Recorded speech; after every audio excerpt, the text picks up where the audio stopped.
In the heart of the vast galactic council, a grand chamber filled with the most influential species of the known universe, a tense silence gripped the air. The towering pillars of the hall were etched with the history of countless civilizations, each more ancient than the last.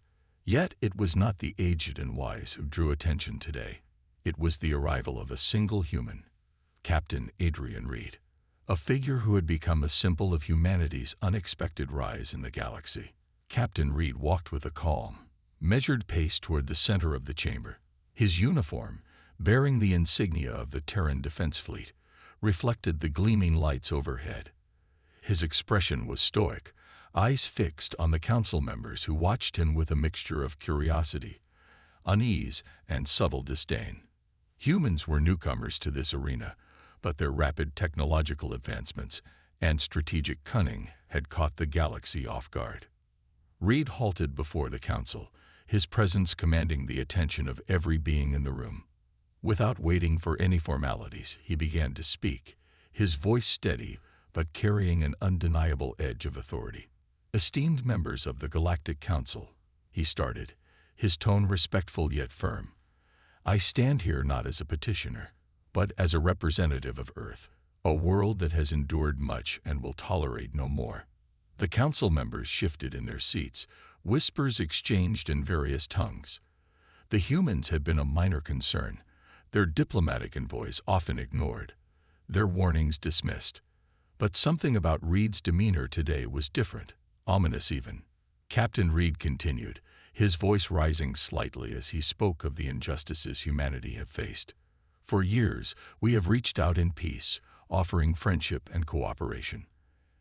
And for years, we have been met with indifference at best, hostility at worst.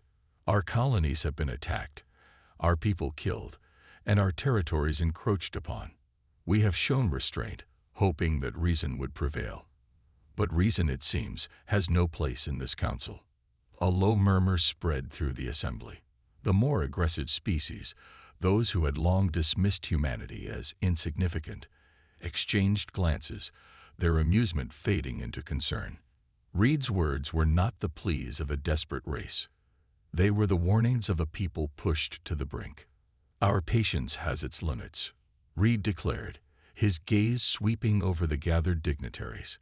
"Humanity has no desire for war, but we will defend ourselves with every resource at our disposal. And make no mistake," he added, his voice turning cold, "if provoked further, we will ensure that the skies of those who dare to challenge us will burn." A stunned silence followed his words. The implications were clear. Humanity, once considered a minor player, was ready to retaliate with force. Reed's statement was not a threat. It was a promise, one that sent ripples of unease throughout the chamber. As the council members struggled to process the gravity of the situation, Captain Reed turned on his heel and walked out of the chamber. The doors closed behind him with a heavy thud, leaving the council in a state of disarray. The ultimatum had been delivered. Humanity would no longer be a silent bystander in the cosmic theater.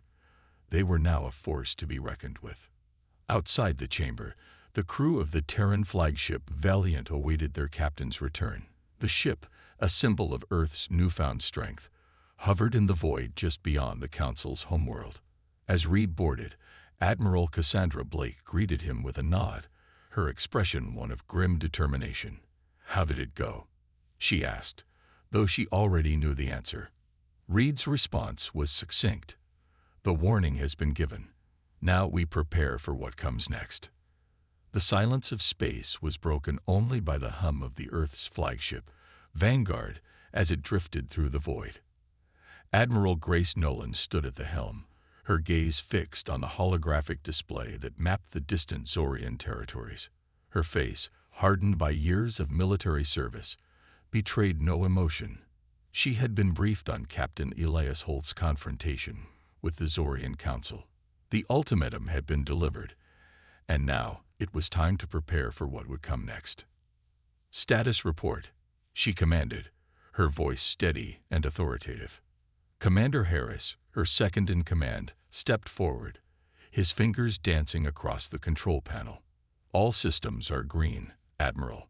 The fleet is in position, and our intel confirms the Zorians are regrouping near their home system. They're rallying their forces, but their response is slow. They didn't expect us to retaliate so quickly. Admiral Nolan nodded. Good. They've underestimated us for too long. It's time to show them what humanity is truly capable of. The plan was meticulously crafted, a series of surgical strikes designed to cripple the Zorian infrastructure without causing unnecessary civilian casualties. The goal was not to conquer, but to force the Zorians to the negotiating table under terms that favored humanity's continued survival and growth in the galaxy. The Zorians had pushed humanity to the brink, and now they would learn that humans could push back even harder. Prepare the fleet for Phase 1, Nolan ordered. Target their communication relays and key military outposts. We need to disrupt their coordination and isolate their forces. Once they're cut off, we can deal with them one sector at a time. As the orders were relayed throughout the ship, the crew moved with practiced precision. The Vanguard was more than just a vessel. It was a symbol of humanity's resolve, a spearhead in the fight for survival. Every officer, every crew member knew the stakes. They weren't just fighting for themselves, but for every human colony, every family that had been threatened by the Zorian aggression. In the tactical briefing room, the officers gathered around a detailed map of the Zorian territories. Commander Harris pointed to key locations highlighted in red. These are our primary targets. The communication relays here, and here, he said, indicating 3 different points in the system. Taking these out will blind them, at least temporarily. Their fleet movements will become erratic, and their command structure will be thrown into disarray. Admiral Nolan studied the map, her mind working through every possible scenario. And what about their defense systems? We can't afford to lose any ships in this first strike. Lieutenant Anders, the chief engineer, chimed in. We've accounted for that, Admiral. Our ships are equipped with the latest in electronic warfare capabilities. We'll jam their sensors and disable their targeting systems before they even know we're there. By the time they realize what's happening, it'll be too late for them to mount an effective counterattack. Nolan gave a curt nod. Excellent.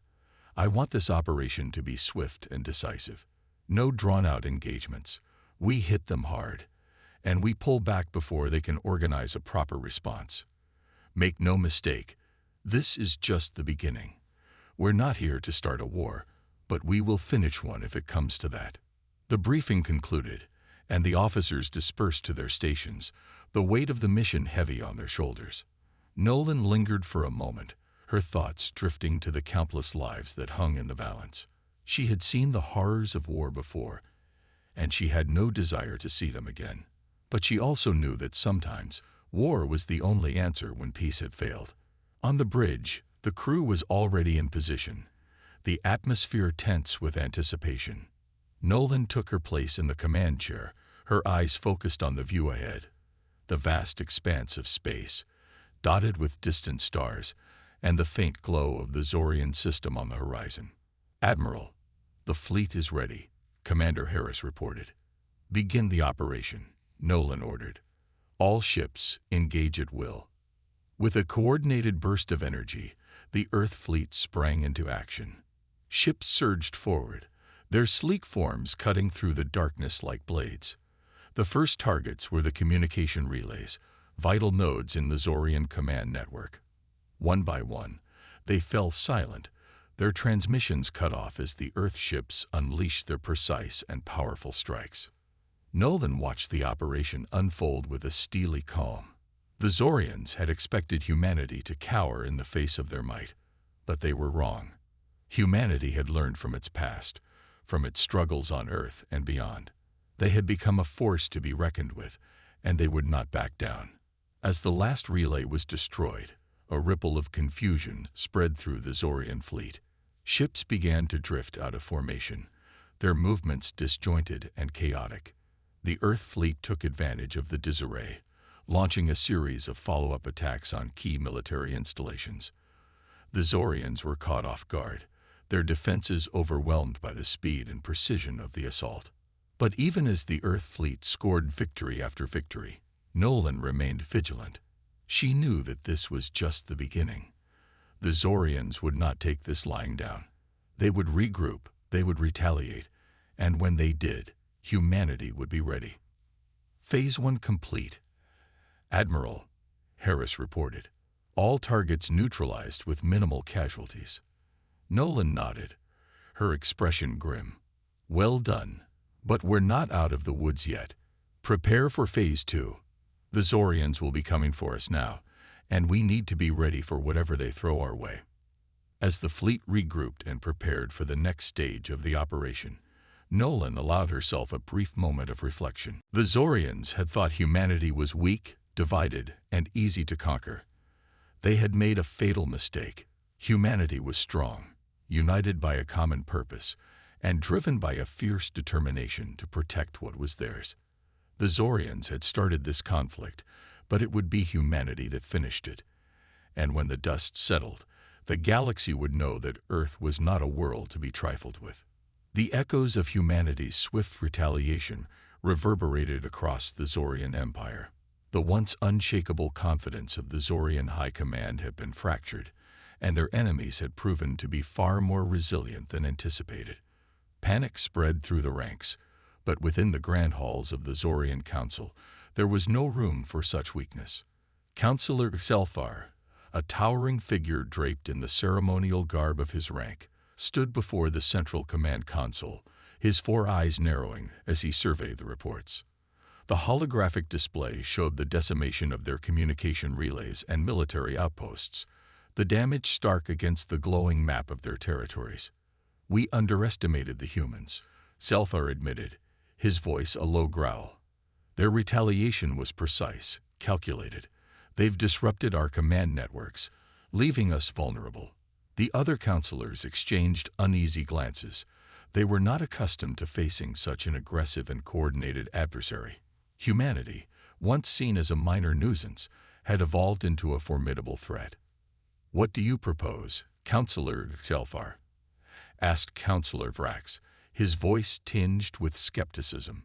The humans have struck hard, but they are still just one species. Our fleets vastly outnumber theirs. We can crush them with sheer force. Zelthar turned his gaze to Vrax, his expression hardening. Numbers alone won't win this war. The humans have proven that they can outthink us, striking where we are most vulnerable. We must adapt our strategy if we are to defeat them. Councillor Sarek, the most seasoned of the group, nodded in agreement. Zelthar is right. The humans have shown they are not to be underestimated. We must strike back, but not with brute force. We must hit them where it hurts the most, morale and leadership. If we can demoralize their people and eliminate their leaders, the rest will crumble. A cold silence settled over the chamber as the councillors considered Sarek's words.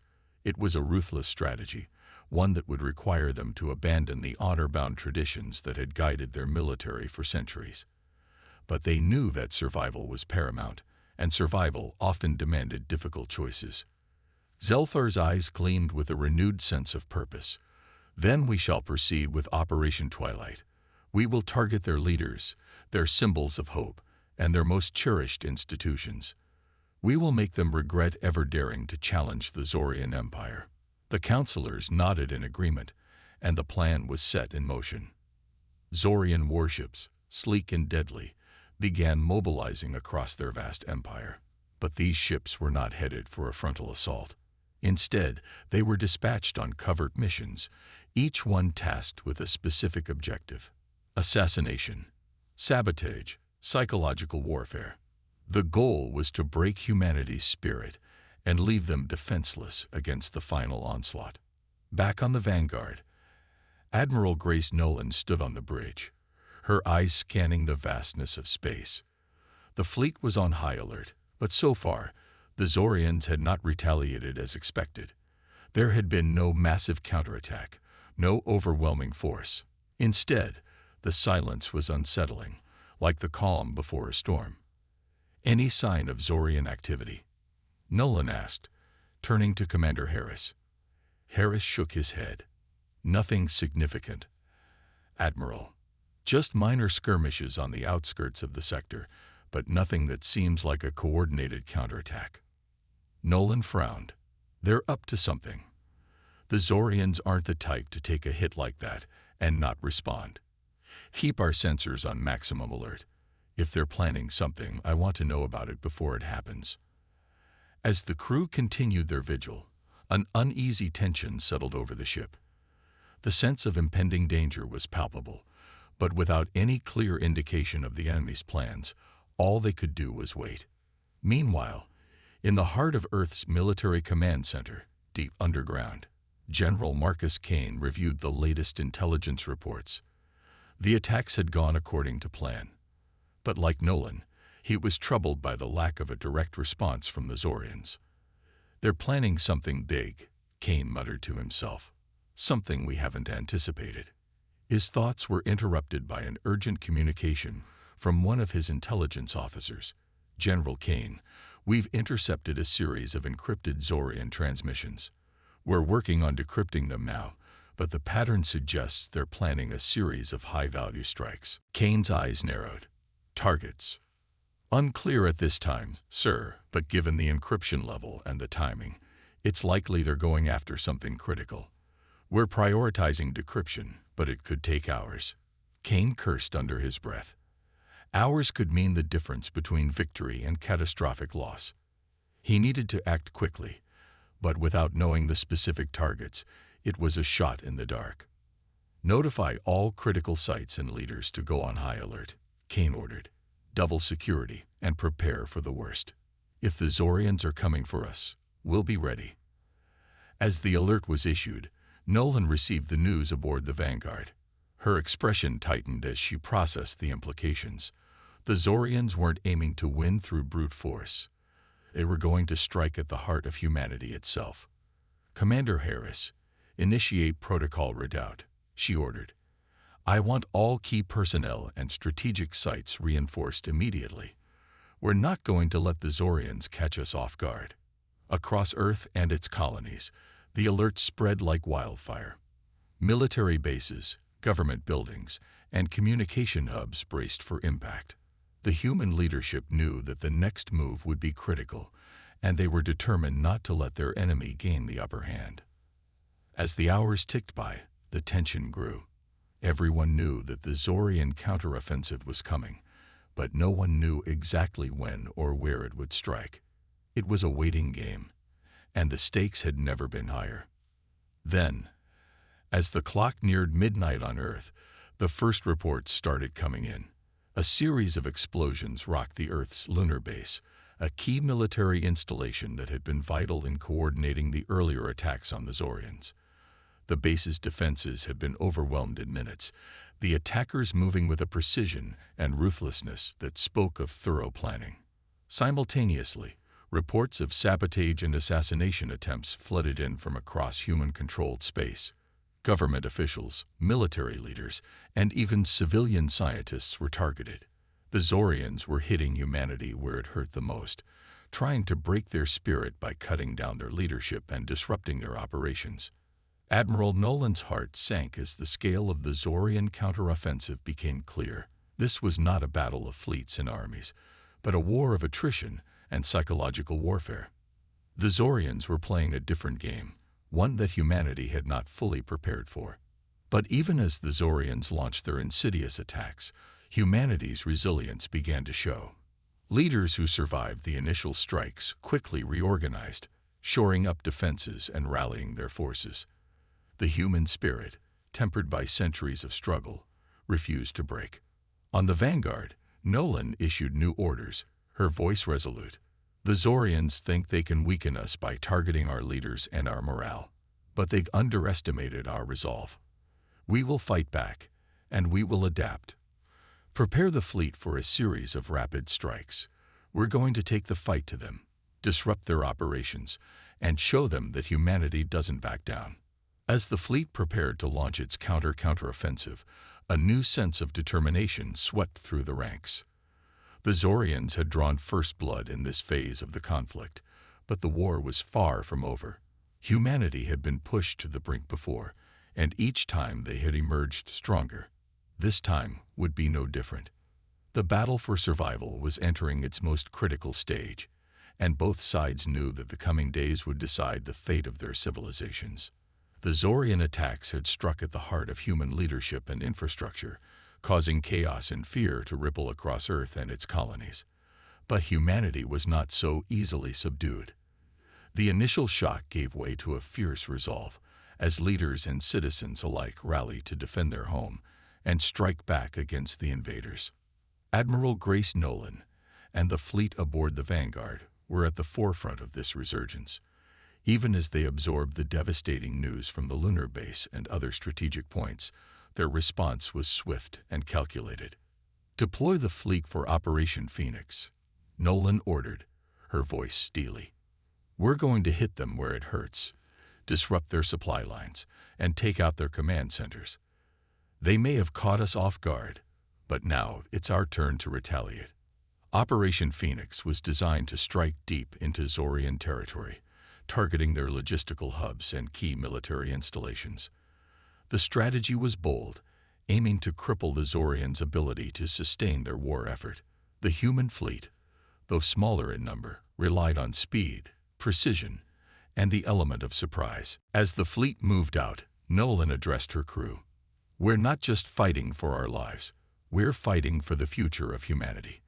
We're going to show the Zorians that we won't be broken, that we will stand together, and that we will prevail."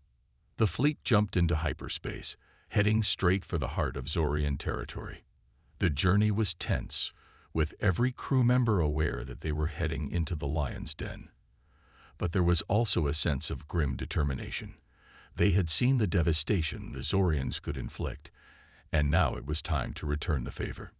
The first target was the Zorian supply depot at Morvok Prime, a critical hub that funneled resources to their frontline troops. The human fleet emerged from hyperspace in perfect formation, their ships fanning out to encircle the planet. Before the Zorians could react, the fleet unleashed a barrage of coordinated strikes, obliterating the depot's defenses and laying waste to its infrastructure. Explosions lit up the planet's surface as fuel depots, ammunition stores, and transport ships were incinerated. The Zorians scrambled to mount a defense, but they were unprepared for the speed and ferocity of the attack. Within hours, Morvok Prime was reduced to a smoldering ruin, its strategic value to the Zorian war effort erased. But the humans didn't stop there. The fleet moved from one target to the next, striking at the Zorians with relentless precision. Communication relays, shipyards, and command centers were all hit in rapid succession. The Zorian High Command, which had once exuded arrogance and superiority, was now in disarray, struggling to respond to the unyielding onslaught. The tide of the war was beginning to turn. As news of the human counteroffensive spread, morale among Earth's population soared. The Zorian Empire, which had once seemed invincible, was now on the defensive. The resilience and ingenuity of the human forces were proving to be more than a match for the technologically superior Zorians. However, the cost of these victories was not insignificant. Each battle claimed lives, and the human fleet was stretched thin, constantly on the move to stay ahead of Zorian reinforcements. Admiral Nolan knew that they couldn't sustain this level of intensity indefinitely. They needed to deliver a decisive blow that would end the war once and for all. That opportunity came when intelligence reports identified the location of the Zorian Emperor's flagship, the Vrek-Sar, a massive warship that served as both the command center and symbol of the Zorian Empire's might. If the humans could destroy it, they could deal a crippling blow to the Zorian leadership and potentially bring the war to a swift conclusion. "Set course for the Vrek-Sar," Nolan ordered, her eyes blazing with determination. "This is it. We take down that ship, and we take down the Zorian Empire." The fleet jumped to hyperspace once more, racing towards the final confrontation. The Zorians, aware of the approaching threat, mustered their remaining forces to defend the Emperor. The battle that followed was the fiercest of the war, with both sides throwing everything they had into the fray. The Vrek-Sar was a behemoth of a ship, bristling with weaponry and protected by a formidable shield. But the human fleet was undeterred.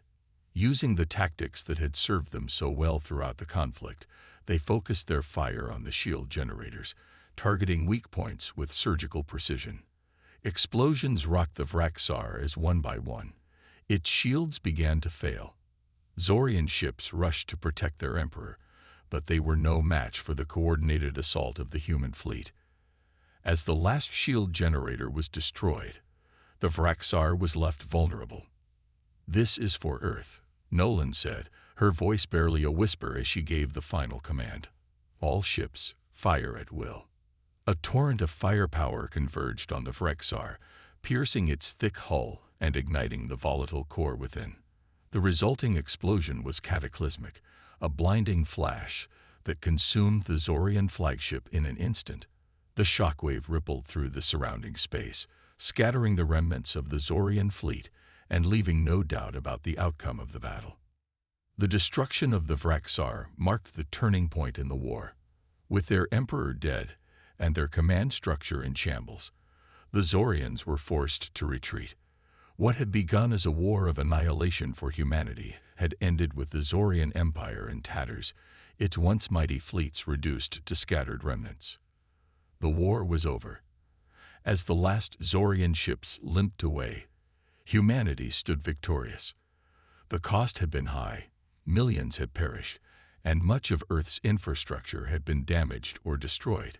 But the human spirit had prevailed, proving that even in the face of overwhelming odds, they could endure and emerge stronger. On board the Vanguard, Admiral Nolan looked out at the debris-strewn battlefield, the remnants of the Vraxar still glowing faintly in the distance.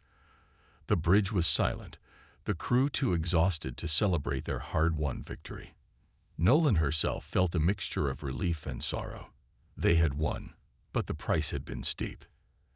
"Admiral, incoming transmission from Earth," Commander Harris said, breaking the silence. "It's General Kane." Nolan nodded and turned to the view screen as General Marcus Kane's face appeared. The lines on his face were deeper, the weight of the war evident in his tired eyes, but there was a spark of pride there as well. "Admiral Nolan, you've done it," Kane said, his voice filled with gratitude. "The Zorians are retreating, and we've won the day. On behalf of Earth and all humanity, thank you." Nolan nodded, her expression somber. "We all fought for this, General. Every single one of us. Now we need to rebuild." Kane's expression mirrored her own. "Yes, there's a lot of work to be done. But today we celebrate our survival and our victory. Humanity has faced extinction and emerged stronger. That's something to be proud of." The transmission ended, and Nolan allowed herself a small smile. They had done the impossible. They had faced an enemy far more powerful and had emerged victorious through sheer determination, ingenuity, and the indomitable human spirit. As the fleet began its journey back to Earth, thoughts of rebuilding and renewal filled the minds of those aboard. The war had changed them all, but it had also united humanity in a way that nothing else could have. They had stood together against a common threat, and in doing so, they had forged a future where they were no longer divided by nations or differences. Years passed, and the scars of the Zorian War slowly healed. Earth and its colonies rebuilt, stronger and more united than ever before.